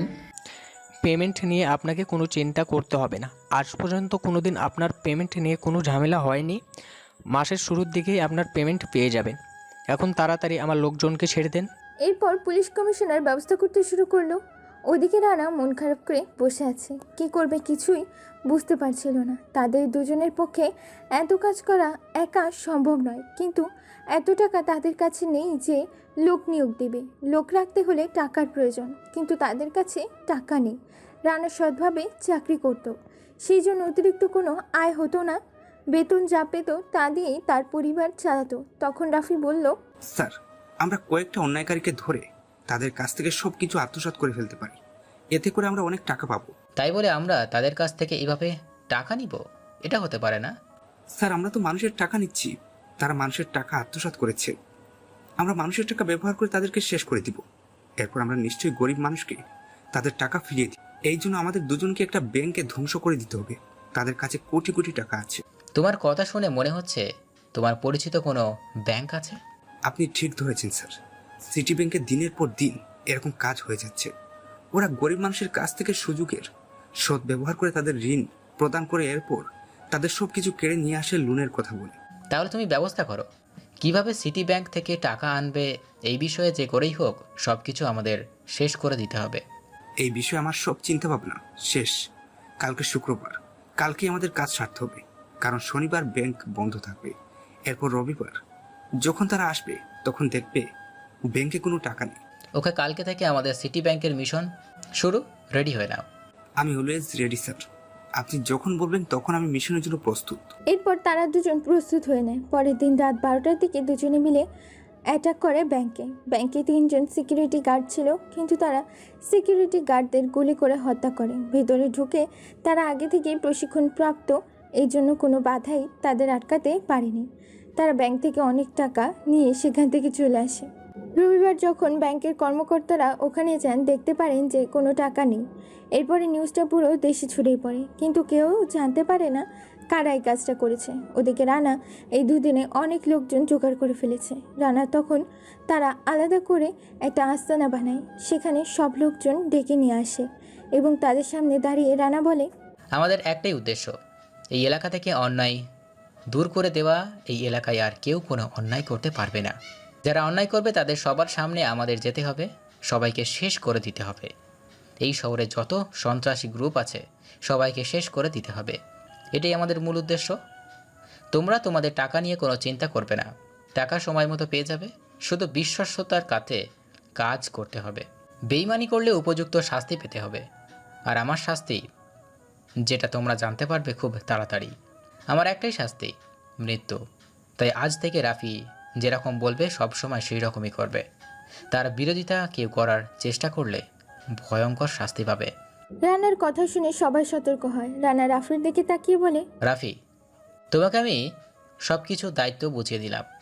এখন থেকে আমি যা বলবো তা তুমি অর্ডার করবে। এদের সবাইকে দিয়ে তুমি কাজ করাবে। আমি শুধু আড়াল থেকে সব ইনফরমেশন দিয়ে যাব, আর বড় বড় মিশনগুলোতে আমরা দুইজন যাব। ওকে স্যার, আমাকে শুধু সময় মতো সব কিছু বলে দিবেন। বাকি কাজটুকু আমি একাই করতে পারবো এদেরকে নিয়ে। আমরা সবাই মিলে যদি কাজ করি তাহলে খুব তাড়াতাড়ি আমরা অন্যায় শেষ করে ফেলতে পারবো। তাহলে আমাদের প্রথম মিশন হচ্ছে শুভ এবং মিরাজকে ধরে নিয়ে আসা। তাদের দুইজনকে ধরে নিয়ে আসতে পারলে আরিফ এবং এমনিতেই দুর্বল হয়ে পড়বে, কারণ আরিফের একমাত্র পাওয়ার হচ্ছে এই দুইটা লোক। ওকে স্যার, তাহলে আমি আমার লোকজন লাগিয়ে দিচ্ছি তাদের দুজনের পিছনে। তারা দুজন ভাবতে পারবে না, আমরা দুজনকে খুব তাড়াতাড়ি ধরে ফেলবো। তাদেরকে ধরে নিয়ে আসতে পারলেই আরিফ দুর্বল হয়ে পড়বে। আরিফ দুর্বল হয়ে গেলে আমাদের কাজ সহজ হয়ে যাবে। তুমি কাজটাকে যতটা সহজ মনে করছো, কাজটা ততটা সহজ নয়। কাজটা করতে গেলে অনেক বিপদের সম্মুখীন হতে হবে। তাই আগে এদের দুইজনকে ধরে নিয়ে আসো, কারণ তাদের হাতে এখন পুলিশের কর্মকর্তারা রয়েছে। তাই একটু এদিক সেদিক হলেই আমাদের লোকজনকে পুলিশ ধরে ফেলবে। কোনো চিন্তা করবে না স্যার, আমি এমনভাবে কাজগুলো করব যাতে পুলিশ কোনো কিছুই বুঝতে না পারে। পুলিশের পদক্ষেপ সম্পর্কে আমাদের ধারণা আছে, তাই পুলিশ কখন কি করবে সে ব্যাপারে আমার আগে থেকেই সব ইনফরমেশন নিয়ে রাখবো। তাহলে রাফি, তুমি কাজ শুরু করো, আমি একটু বাসায় যাব। এরপর রানা বাসায় ফিরে আসলো। বাসায় ফিরে এসে চিন্তা করতে থাকে কিভাবে সব কাজ করবে, কিন্তু সে পরীকে ভুলতে পারছে না। মেয়েটা তার প্রতি একটা আকর্ষণ তৈরি করে ফেলেছে। মেয়েটাকে না দেখলে সে আর ঘুমাতে পারবে না। সেই জন্য উঠে চলে যায় পরীর বাসায়। সেখানে যাওয়ার পর পরীর বাবা মা সবার সাথে কথা বলে। পরী তখন তাকে রুমের মধ্যে নিয়ে যায়। রানা, আমার অনেক বেশি ভয় করতেছে। তোমার যদি কিছু হয়ে যায় তাহলে আমি বাঁচবো না। তুমি সব কিছু সাবধানে করছো তো? আমি তখন পরীকে জড়িয়ে ধরে বললাম, তুমি কোনো চিন্তা করো না, আমি সব কিছু সাবধানে করতেছি। আমার ব্যাপারে কেউ কিছু জানতে পারবে না। আমি খুব তাড়াতাড়ি তাদের কাছ থেকে প্রতিশোধ নিব। এরপর আমরা দুইজন বাসায় ফিরে যাব। আমাদের মধ্যে আর কেউ আসতে পারবে না। আমিও সেটারই অপেক্ষা করছি, কখন তোমার কাছে যাব। আমার এখানে থাকতে ভালো লাগছে না। সবসময় তোমার জন্য চিন্তা হয়। আমি সবসময় চিন্তায় থাকি কখন তোমার কোনো ক্ষতি হয়ে যায়। আমি তোমার কোনো ক্ষতি হয়ে গেলে বাঁচতে পারবো না। আমি তখন বুঝতে পারলাম পরীর মন খারাপ হয়ে গেছে। সেই জন্য তাকে খুশি করার জন্য বললাম, তুমি এখনও এইসব কথা নিয়ে পড়ে আছো। আমি এখানে আসলাম তোমার সাথে আলাদা করে সময় কিছু কাটানোর জন্য, কিন্তু তুমি এইসব কথা বলতেছো কেন? রানা পরীর দিকে এগিয়ে গেল। পরী লজ্জায় রানার বুকে মুখ লুকালো। তারা দুজন হারিয়ে গেল ভালোবাসার উত্তাল ঢেউয়ের সাগরে। স্বামী স্ত্রীর ভালোবাসা পূর্ণতা পেল। রানা যখন ফিরে আসছিল তখন পরী পেছন থেকে তাকিয়েছে। রানা ফিরে গিয়ে জড়িয়ে ধরে বলল, তুমি কোনো চিন্তা করো না পরী, আমি সব সময়ের মতো চলে আসব। সময় পেলেই তোমার কাছে চলে আসব। আমিও তোমাকে অনেক বেশি ভালোবেসে ফেলেছি। তোমাকে ছাড়া কোনো কিছু চিন্তা করতে পারছি না। দোয়া করি রানা, খুব তাড়াতাড়ি যেন আমাদের সব কাজ শেষ হয়ে যায়। তুমি যেন খুব তাড়াতাড়ি তাদের কাছ থেকে প্রতিশোধ নিতে পারো। আমি আর এখানে থাকতে চাই না, আমি তোমার কাছে যেতে চাই। এরপর রানা সেখান থেকে চলে আসে। এভাবে 3 দিন কেটে যায়, কিন্তু পরীর সাথে আর দেখা হয় না রানার। ওদিকে রাফি লোকজন নিয়ে শুভ আর মিরাজের পেছনে পড়ে আছে। তারা তাদের দুজনকে ধরার জন্য, কিন্তু তারা কিছুতেই জানতে পারে না। তারা সবাই ভাবে রানা হয়তো সব কিছু বন্ধ করে দিয়েছে তার মায়ের মৃত্যুর পর, কিন্তু রানা যে নিজের একটা আলাদা গ্রুপ তৈরি করে ফেলেছে এই ব্যাপারে তাদের দুজনের কোনো ধারণাই নেই। তারা যখন মাদক সাপ্লাই করতে যায় তখনই তাদেরকে ধরে ফেলে রাফি এবং তাদের লোকজন, এবং তাদেরকে ধরে নিয়ে আসে তাদের আস্তানায়। ওদিকে রানা তখন তার কিছু লোককে লাগিয়ে দিয়েছিল শহরের যত সন্ত্রাসী গ্রুপ ছিল সবাইকে খুঁজে হত্যা করতে, কিন্তু কেউই এই বিষয়টা জানতে পারে না। সবাই চিন্তায় আছেন নতুন কোন গ্রুপ আসলো যারা এভাবে সব কিছু করছে, কিন্তু কেউ কিছু জানতে পারছে না। পুলিশ পর্যন্ত এই বিষয় নিয়ে অনেক বেশি চিন্তিত। যখন শুভ আর মিরাজকে ধরে নিয়ে আসা হয় তখন আরিফ আরও বেশি চিন্তায় পড়ে যায়। তখন সে পুলিশ কমিশনারের সাথে আলাদা করে মিটিংয়ে বসে। কমিশনার সাহেব, যে করে হোক জানতে হবে নতুন কোন গ্রুপ চলে এসেছে আমার লোকজনকে ধরে নিয়ে গিয়েছে। এখন আমি কিভাবে আমার লোকজনকে বাঁচাবো? ওরা দুইজন আমার একমাত্র হাতিয়ার। আমিও বুঝতে পারছি না এই নতুন কোন গ্রুপ আসলো যে এভাবে সব কিছু করছে, কিন্তু কেউ তাদের ব্যাপারে কিছু জানতে পারছে না। শহরের যত বড় বড় গ্রুপ আছে সব গ্রুপের লিডারকে তারা ধরে আটকে রেখেছে। এখন এদের ব্যাপারে কীভাবে সব কিছু জানবো? আমার মনে হয় রানা এই কাজগুলো করেছে। আগে রানার ব্যাপারে সব কিছু জানতে হবে আমার। কেন জানি মনে হচ্ছে রানা বসে থাকবে না, সে প্রতিশোধ নেওয়ার চেষ্টা করবে। আমার সেটা মনে হয় না, কারণ রানা এই কাজ করতে পারবে না। রানা অনেক দুর্বল হয়ে পড়ছে। এর চেয়ে বড় কথা, রানার কাছে এত টাকা নেই যে সব কিছু করবে। রানা সবসময় সৎভাবে চলাফেরা করার চেষ্টা করতো, যার ফলে সে অনেক কম বেতন পেত, এক্সট্রা কোনো টাকা পেত না। তাই এত লোকজনকে নিয়ে কাজ করা তার পক্ষে সম্ভব নয়। কিন্তু নতুন কারা আসলো, তাকে কিভাবে ধরবো? আপনাকে যে করেই হোক সব কিছু জানতে হবে। পুলিশের লোকজন কি কিছুই জানতে পারছে না? আপনাদের পেছনে পড়ার সময় তো সবাই এগিয়ে আসে, কিন্তু এখন রানাকে শেষ করে দিয়েছে। এখন পুলিশের লোকজন কি করে? আপনি এই ব্যাপারে কোনো চিন্তা করবেন না মিস্টার আরিফ। এই নতুন গ্রুপের সব সদস্যকে একদিন ধরে নিয়ে আসবো। আপনার লোকজনকে কিছুই করতে পারবে না তারা। এটা তো আপনি রানার বেলাও বলেছিলেন, কিন্তু কিছুই বলতে পারলেন না। এখন যদি ঠিকমতো কাজ না করতে পারেন তাহলে কিন্তু আপনার বিরুদ্ধে ব্যবস্থা নেব। আপনাকে এভাবে টাকা দিতে পারবো না। টাকা নেন কিন্তু কোনো কাজ করতে পারেন না, তাহলে আপনাকে রেখে লাভ কি? এবার আর কোনো ভুল হবে না। এবার ওদেরকে আমি শেষ করে দেবো। এবার আর কেউ বাঁচতে পারবে না আমার হাত থেকে। রানা এক্সট্রা পাওয়ার নিয়ে এখানে এসেছিল, সেজন্যও তার বিরুদ্ধে কিছু করতে পারেনি। কিন্তু এই নতুন গ্রুপের সদস্যদেরকে আমি ধরবো। যা করার তাড়াতাড়ি করুন। আমার এই দুটি লোককে যদি তারা জিজ্ঞাসাবাদ করতে শুরু করে তাহলে সব কিছু বলে দিবে। আমার ব্যাপারে সব কিছু জানে তারা দুইজন। এইদিকে আমার নতুন ডিল আসার কথা আমেরিকা থেকে। আপনি এই ব্যাপারে নিশ্চিত থাকতে পারেন, আমি দেখতেছি কি করা যায়। আপনি আপনার ডিলগুলো সামলান, আমি এদের দুজনকে বের করার চেষ্টা করতেছি। ওদিকে রানা একটা বন্দুক নিয়ে দাঁড়িয়ে আছে সবার সামনে। সবাইকে বেঁধে রাখা হয়েছে একটা জায়গায়। রাফি আর রানা দুজনেই তাকিয়ে আছে। এটা দেখার পর শুভ অনেক বেশি ভয় পেয়ে যায়। তখন রানা তার সামনে এগিয়ে বলে, কি ভেবেছিলি আমাকে দুর্বল করে ফেলবি, তাই না? কিন্তু তোরা ভুলে গেছিস আমি এত সহজে হার মেনে নেওয়ার পাত্র নই। তোদের বসকেও ধরবো, তোদের এখন শেষ করে দিব। এরপর তাদেরকেও আমার হাত থেকে বাঁচাতে পারবে না। আমাদেরকে ছেড়ে যেতে বলছে। যদি আমাদেরকে ধরে রাখিস তাহলে তোর আরও বড় ক্ষতি হয়ে যাবে। কিছুই করতে পারবি না আমাদেরকে। যদি আমাদের কিছু করতে যাস তাহলে তোদের সব কিছু শেষ হয়ে যাবে। আমার আর কি শেষ করবি? তোরা আমার সব কিছু শেষ করে দিয়েছিস। এখন আর তোদের বাঁচার কোনো উপায় নেই। আমার মা আমার পৃথিবীর সব কিছু ছিল, কিন্তু তোরা আমার মাকে শেষ করে দিয়েছিস। এখন আর পৃথিবীর কোনো কিছুর প্রতি আমার মায়া নেই। তোদেরকে শেষ করে দেওয়ার মাধ্যমে আমার একটা ঝামেলা শেষ হবে। তারা সবাই অনেক বেশি ভয় পেয়ে যায়, কিন্তু রানা তাদের উপর নির্মম অত্যাচার শুরু করে। তারা সবাই মিলে মিরাজ এবং শুভকে মারতেছে। তখন রাফি বলে, তোরা যদি আমাদের হাত থেকে বাঁচতে চাস তাহলে আরিফের ব্যাপারে সব ইনফরমেশন আমাদেরকে বলে দে, না হলে তোদেরকে আমরা শেষ করে দিব।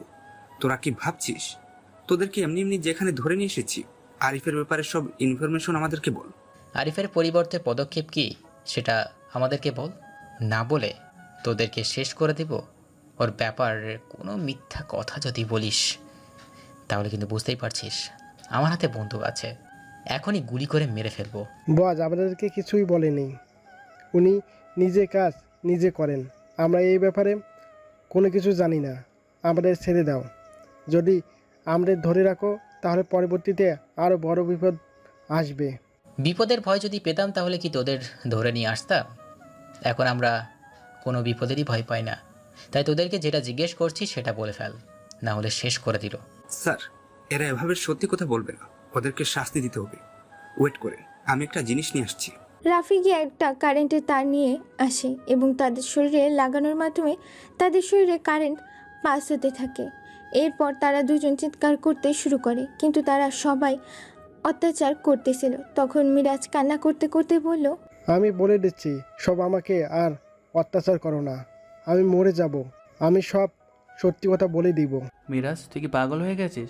তুই সব সত্যি কথা বলে দিবি মানে? বস যদি একবার জানতে পারে আমরা সত্যি কথা বলেছি তাহলে আমাদেরকে শেষ করে দেবে। না শুভ ভাই, আমি এভাবে আর অত্যাচার সহ্য করতে পারবো না।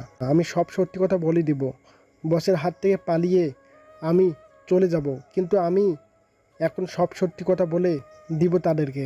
এরপর রানা থামে, মিরাজকে বসিয়ে বলে, বল এখন আরিফের ব্যাপারে কি জানিস? আরিফকে কিভাবে ধরতে পারবো সব কিছু আমাদেরকে বল, না হলে শেষ করে দিব। আরিফকে যদি ধরতে হয় তাহলে তোমাদের অপেক্ষা করতে হবে আরও 3 দিন, কারণ 3 দিন পর বসের অনেক বড় একটা ডিল আছে। আমেরিকা থেকে সমুদ্রপথে আসবে বাংলাদেশ মালগুলো, এরপর সেগুলো বস নিজ হাতে রিসিভ করতে যাবে। সেই দিন চাইলে তোমরা বসকে ধরতে পারবে, এছাড়া সম্ভব নয়। আচ্ছা ঠিক আছে, তাহলে আমরা অপেক্ষা করছি 3 দিন পর। যদি না পাই তাহলে তোদের দুইজনকেই শেষ করে দিব। আমাদেরকে কেন মারবে?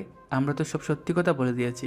3 দিন পর বস যদি না যায় তাহলে সেটা বসের ব্যাপার। বস প্রতি মুহূর্তে তার প্ল্যান চেঞ্জ করে। যদি কোনো নতুন প্ল্যান করে তাহলে তো সেটা আমরা জানতে পারবো না। তোদের এইসব বিষয়ে চিন্তা করতে হবে না, আমার লোকজন আছে আরিফের পেছনে। আরিফ যদি নিজের প্ল্যান চেঞ্জ করে তাহলে আমরা নিশ্চয়ই জানতে পারবো। তোরা এইসব বিষয় নিয়ে টেনশন করবি না, তোদেরকে শুধু যেটা বলেছি সেটা শোন। 3 দিন অপেক্ষা কর, এরপর যদি তোদের বসকে ধরতে পারি তাহলে তোদেরকে ছেড়ে দিব। এরপর রানা, রাফি এবং তার লোকজন খোঁজ করতে শুরু করে। যে করেই হোক আরিফের ওই ডিলটা আটকাতে হবে। আরিফের অনেক টাকার ডিল, সেটা যদি আটকাতে পারে তাহলে আরিফকে একদম শেষ করে দেওয়ার সম্ভব। কিন্তু এর আগে পুলিশ কমিশনারকে ধরতে হবে। তখন রাফির একটা লোক এসে রাফিকে কিছু একটা বলে। রাফি তখন রানার কাছে দৌড়ে এসে বলে, স্যার, আমরা একটা গুরুত্বপূর্ণ ইনফরমেশন জানতে পেরেছি। কমিশনার কালকে একটা সভায় অংশগ্রহণ করার জন্য যাবে। ওখানে যদি আমরা অ্যাটাক করি, কমিশনারকে ধরতে পারি, তাহলে কেউ কিচ্ছু বুঝতে পারবে না। তাহলে তাড়াতাড়ি আমার লোকজনকে পাঠিয়ে দাও ওই সভায়। আশেপাশে সব জায়গায় নজরদারি রাখাতে হবে। সময় মতো আমরা ওইখানে বোম ব্লাস্ট করব, কিন্তু খেয়াল রাখবে সাধারণ মানুষের যেন কোনো ক্ষতি না হয়। ওকে স্যার, আপনি কোনো চিন্তা করবেন না। আমি শুধু ওই সভায় উপস্থিত হওয়ার পর কমিশনারকে ধরার ব্যবস্থা করব, আর বাকি সবাই নিরাপদে থাকবে। পরের দিন কমিশনার কিছুই বুঝতে পারে না। সে সভায় অংশগ্রহণের জন্য চলে যায়। অনেক বড় একটা সভা, সেখানে কমিশনার আসবে অতিথি হিসেবে। সেখানে কমিশনার উপস্থিত হওয়ার পর সব মানুষ তাকে নিয়ে ব্যস্ত হয়ে পড়ে। ওদিকে রানা আড়ালে দাঁড়িয়ে কালো একটা মাস্ক পরে ছিল, যে জন্য কেউ ওকে চিনতে পারেনি। ওদিকে কমিশনার চিন্তায় নিয়ে সভায় এসেছে, কারণ যে করেই হোক ওই নতুন মাফিয়া গ্রুপের সম্পর্কে সব কিছু জানতে হবে। কিন্তু ওই মাফিয়া গ্রুপের সদস্য কারা বা কী কাজ করছে সে ব্যাপারে তাদের কোনো ধারণা নেই। যখনই কমিশনার বক্তব্য দেওয়ার জন্য স্টেজে মাইকের কাছে যায়, তখন স্টেজের ওখানে একটা বম ব্লাস্ট হয়। সব মানুষ দৌড়াতে শুরু করে, কিন্তু কমিশনার দৌড়াতে পারছিল না। তার গার্ডে আসা যতজন পুলিশ অফিসার ছিল সবাই এদিক ওদিক দৌড়াদৌড়ি করছে কমিশনারকে বাঁচানোর জন্য। ঠিক তখনই স্টেজের নিচ দিয়ে কেউ একজন কমিশনারকে টান দিয়ে নিচে নিয়ে যায়। এরপর কমিশনার আর কিছুই বুঝতে পারে না।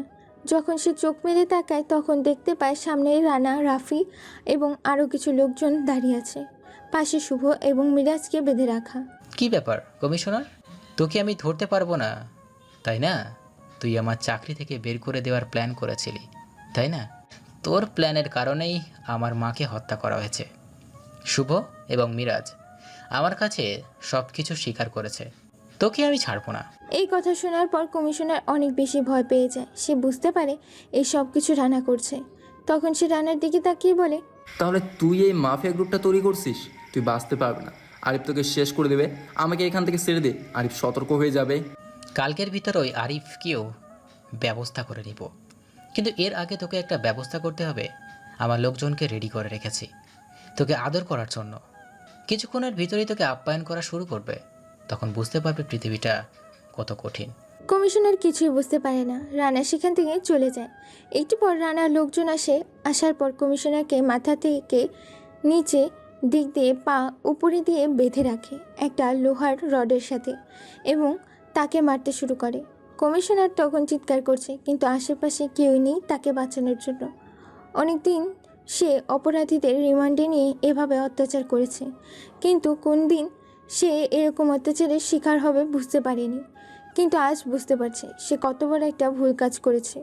ওদিকে রানা অনেক বেশি ব্যস্ত আরিফকে ধরার জন্য, কারণ আর মাত্র 2 দিন সময় আছে। 2 দিনের ভেতরেই আরিফকে ধরতে হবে। আরিফের ওই ডিলটা কিছুতেই হতে দেওয়া যাবে না। ওই সবগুলো মাদকদ্রব্য আটকাতে হবে, না হলে এই মাদকদ্রব্যগুলো যদি দেশের ভিতরে ঢুকে যায় তাহলে দেশের অনেক যুব সমাজ নষ্ট হয়ে যাবে। রানা তখন মাথায় হাত দিয়ে বসেছিল। হঠাৎ করে পরীর ফোন আসে। রানা, তুমি বাসায় আসবে না আজকে? রানা কি বলবে কিছুই বুঝতে পারছিল না। সে অনেক বেশি মিস করছিল পরীকে, কিন্তু এখন সে অনেক বেশি ব্যস্ত। তখন সে পরীকে বলে, পরি, 2 দিন পর আরিফের সাথে আমাদের অনেক বড় একটা মিশন আছে। ওই মিশনটা যদি কমপ্লিট করে আরিফকে ধরতে পারি, তাহলে আমি তোমার কাছে চলে আসব, তোমাকে আমার বাসায় নিয়ে আসব। একটু অপেক্ষা করো। রানা, আমার অনেক বেশি ভয় করতেছে। যদি আরিফ তোমার কোনো ক্ষতি করে ফেলে? পরে তুমি আমাকে নিয়ে কোনো চিন্তা করো না, আমি খুব সাবধানে এই কাজটা করব। আমারও তোমাকে নিয়ে অনেক বেশি চিন্তা হচ্ছে। তুমি সাবধানে থাকবে, কারণ আরিফের লোকজন যদি একবার জানতে পারে তোমাকে আমি বিয়ে করেছি, তাহলে তোমাকে মারার জন্য চলে যাবে। তাই তুমি তোমার বাসায় সাবধানে থাকবে, কেউ যেন আমাদের পরিচয় না জানতে পারে। এরপর তারা আরও কিছুক্ষণ কথা বলে ফোনটা রেখে দেয়। রানা অনেক বেশি চিন্তায় আছে পরীকে নিয়ে, কারণ পরীর ব্যাপারে যদি আরিফের লোকজন বিন্দুমাত্র জানতে পারে তাহলে পরীকে মারার জন্য উঠে পড়ে লাগবে। ওদিকে পরীর টেনশনে আছে রানাকে নিয়ে। রানার কিছু হয়ে গেলে সে বাঁচতে পারবে না। অপরদিকে আরিফ খুব বেশি দুর্বল হয়ে গেছে। পুলিশের সহযোগিতা এখন সে আর পাবে না, কারণ কমিশনারকে কেউ একজন আটকে রেখেছে। সে বুঝতে পারে সে ভয়ঙ্কর বিপদের মধ্যে পড়ে যাচ্ছে, কিন্তু এখন সে কী করবে? ওদিকে তার মালগুলো চলে এসেছে। এভাবে দেখতে দেখতে 2 দিন কেটে যায়। আজকে আরিফের মালগুলো চলে এসেছে বাংলাদেশে। এখন তাকে সেগুলো রিসিভ করতে হবে, অনেক টাকার মালামাল। সেই জন্য সে খুব সাবধানে ওখানে যায়, সাথে অনেক লোকজন নিয়ে, যাতে তার কোনো ক্ষতি না হয়। কিন্তু রানা এবং রাফি সেখানে আগে থেকে সব কিছু ব্যবস্থা করে রেখেছিল, যাতে আরিফ আসলেই সেখানে ধরতে পারে। রানা একটা ছোট জাহাজ নিয়ে বন্দরের আশেপাশে ঘোরাফেরা করতে থাকে, যাতে কেউ তাকে সন্দেহ না করে। ওদিকে অনেক বড় একটা জাহাজে করে চলে এসেছে আরিফের মালগুলো। একটু পর আরিফ সেখানে আসে, আরিফের সাথে অনেক লোকজন। রানা তখন এটা দেখার পর রাফির দিকে তাকিয়ে বলে, আমরা সেই শয়তানের জন্য এতক্ষণ ধরে অপেক্ষা করছিলাম, সেই শয়তান চলে এসেছে। এখন আর ওকে পালাতে দেওয়া যাবে না, যে করেই হোক ওকে ধরতে হবে। ওকে যদি শেষ করতে না পারি, তাহলে এই মালগুলো দেশের ভিতরে ঢুকে যাবে। রাফি, স্যার, আপনি কোনো চিন্তা করবেন না। আমি আমার জীবন দিয়ে দিব। আমার লোকজন সবাই নিজের জীবন দেওয়ার জন্য প্রস্তুত। আপনি কোনো চিন্তা করবেন না। আরিফ এখান থেকে বের হতে পারবে না। আমি চতুর্দিকে লোকজন লাগিয়ে দিচ্ছি। ও যেদিকে যাবে সেদিকেই মরতে হবে। আমি যে বোমটা তোমাকে দিয়েছিলাম, সেটা কি আরিফের জাহাজের মধ্যে লাগিয়ে দিয়েছো? স্যার, আপনি কোনো চিন্তা করবেন না। মাত্র 20 মিনিট সময় আছে। 20 মিনিটের ভিতরে ওই বুকটা ফুটে যাবে। কিন্তু এর আগে আরিফকে ভয় দেখিয়ে ওই জাহাজের মধ্যে তুলতে হবে। তাহলে দাঁড়িয়ে থেকে কোনো লাভ নেই, ওই জাহাজের কাছাকাছি আছে, ওকে অ্যাটাক করতে হবে।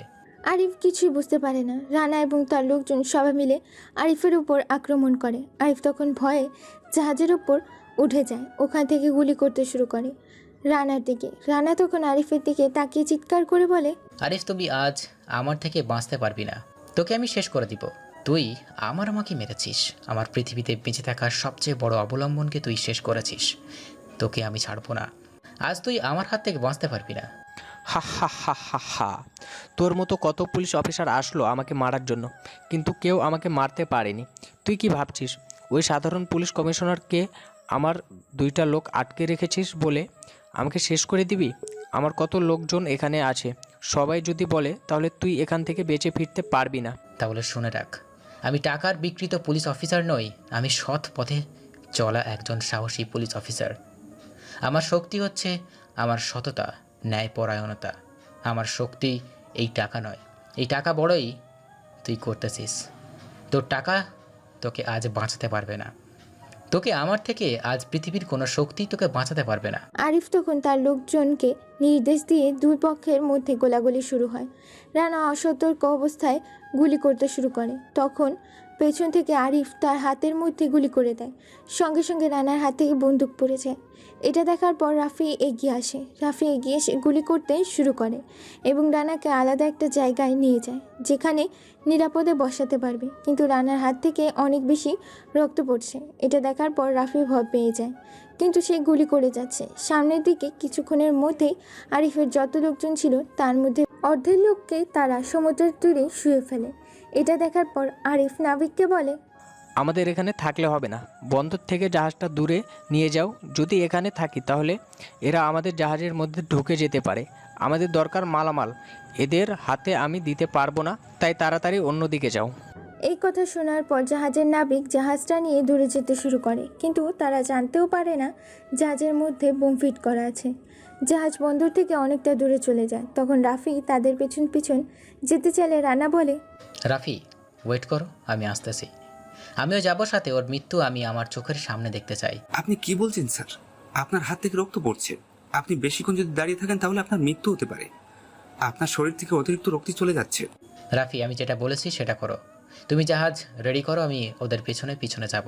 বলে রানা তার শার্টটা খুলে হাতের মধ্যে পেঁচিয়ে জাহাজের মধ্যে উঠে কিছুক্ষণ যাওয়ার পর আরিফ বুঝতে পারে জাহাজের মধ্যে কোনো সমস্যা হয়েছে একটা, কিন্তু কিছুই বুঝে ওঠার আগেই দেখতে পায় দূর থেকে গুলি করতে করতে রানা এদিকে আসতেছে। রানা তখন সেখানে দাঁড়িয়ে হাসতে হাসতে বলে, তুই কি ভেবেছিস তোকে মারার জন্য আমি এইভাবে অপ্রুত হয়ে চলে আসব?